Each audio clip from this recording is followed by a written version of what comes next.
Hi ಸ್ನೇಹಿತರೆ, ಹುಡುಗಿ ಬಂದಿಲ್ಲ ಅಂತೇಳಿ ಬೆಳಗ್ಗೆ ಬಾಗಿಲುಗಳೆಲ್ಲ ತೊಳೆದು ಒಳಗಡೆ ಎಲ್ಲ ಕ್ಲೀನ್ ಮಾಡ್ಕೊಂಡು ಮನೆ ತುಂಬ ಮಕ್ಕಳು ಮೊಮ್ಮಕ್ಕಳಿದ್ರು. ತಿಂಡಿ ರೆಡಿ ಮಾಡೋಣ ಅಂದ್ಕೊಂಡೆ. ಅಷ್ಟೊತ್ತಿಗೆ ಮೊಮ್ಮಗನ ಕರ್ಕೊಂಡು ಹೋಗೋಕ್ಕೆ ಸ್ಕೂಲ್ಗೆ ಅಂತ ಬಂದಳು. ಅದೇನೋ ಡೈರಿನೆಲ್ಲ ಬರ್ಕೊಂಡು ರೆಡಿ ಮಾಡಿಸ್ತಾಯಿದ್ರು. ಅಷ್ಟೊತ್ತಿಗೆ ಅವನ್ನ ನಾನು ಒಳಗಡೆ ಹೋಗಿ ಮಟನ್ ಸಾರಿತ್ತು ಅಂತ ಹೇಳಿ ಚಪಾತಿ ಎಲ್ಲ ಒತ್ತಿದೆ. ಚಪಾತಿ ಒತ್ತೀನಿ ಏನು ತಿಂಡಿ ತಿನ್ಬೇಕಾದ್ರೆ ಅಮ್ಮ ಇಡ್ಲಿ ತೊಗೊಂಬಂದಿದ್ದೀನಿ ಅಂತ ಹೇಳಿ ಇಡ್ಲಿ ಚಟ್ನಿ ಅವ್ರ ಮನೆಯಿಂದ ತೊಗೊಂಬಂದ್ಬಿಟ್ಟಿದ್ಲು. ಆಮೇಲೆ ಕೆಲವರು ಇಡ್ಲಿ ಹಾಕ್ಕೊಂಡು ತಿಂದರು, ಇನ್ನು ಮಿಕ್ತವರೆಲ್ಲ ಚಪಾತಿ ಹಾಕ್ಕೊಂಡು ತಿಂದರು. ತಿಂದ್ಬಿಟ್ಟು ಮಗುಗೆ ಲೇಟ್ ಆಗಿಬಿಡುತ್ತೆ ಅಂತ ಬೇಗ ರೆಡಿ ಮಾಡಿ ಸ್ಕೂಲ್ ಕರ್ಕೊಂಡು ಹೋದ್ಲು. ನಾನು ಊರಿಂದ ನಮ್ಮ ನಾದಿ ಒಬ್ಬಟ್ಟು ಕೊಟ್ಟು ಕಳಿಸಿದ್ರು. ಒಬ್ಬಟ್ಟಿಗೆ ಹಾಲು ಮತ್ತು ತುಪ್ಪ ಹಾಕ್ಕೊಂಡು ತಿಂದರೆ ತುಂಬ ಚೆನ್ನಾಗಿರುತ್ತೆ ಅಂತೇಳಿ ಎಲ್ಲ ಹಾಕ್ಕೊಂಡು ತಿಂದು ಭಜನೆ ಕ್ಲಾಸ್ಗೆ ಹೋಗೇ ಇರಲಿಲ್ಲ. ಭಜನೆ ಕ್ಲಾಸ್ಗೆ ಹೋಗಿ ಬರೋಣ ಅಂತ ಹೇಳಿ ನಾನು ನಾನ್ ವೆಜ್ ತಿಂದಿರಲಿಲ್ಲ.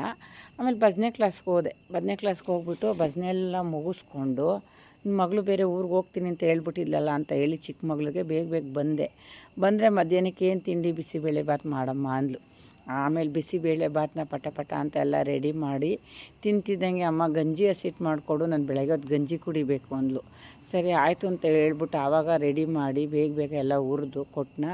ಇನ್ನೇನು ಊರಿಗೆ ಹೊಂಟ್ಬಿಡ್ತಾಳೆ. ಅವಳ ಮೇಲೆ ಸ್ವಲ್ಪ ಪ್ರೀತಿ ಜಾಸ್ತಿ. ಅವಳು ಏನು ಕೇಳಿದ್ರು ನಾನು ಮಾಡಿಕೊಡ್ತೀನಿ. ಆಮೇಲೆ ಮೀನಿಗೋಸ್ಕರ ಅವಳನ್ನ ಕರ್ಸ್ಕೊಂಡಿದ್ನಲ್ಲಪ್ಪ. ಆಮೇಲೆ ಊರಿಗೆ ಹೋಗೋಕ್ಕೆ ಬಾಳೆಹಣ್ಣು ಪಪ್ಪಾಯಿ ಎಲ್ಲ ಇತ್ತು. ಎಲ್ಲ ಗಾಡಿಗೆ ಡಿಕ್ಕಿ ಹಾಕಿ ಕಳಿಸ್ತೀನಿ ಸ್ನೇಹಿತರೆ. ಏನು ಹೇಳಿ, ಮನೇಲಿ ಹೆಣ್ಮಕ್ಳು ಇರಬೇಕು. ಈ ವಿಡಿಯೋ ಇಷ್ಟ ಆಗಿದರೆ ಲೈಕ್ ಮಾಡಿ.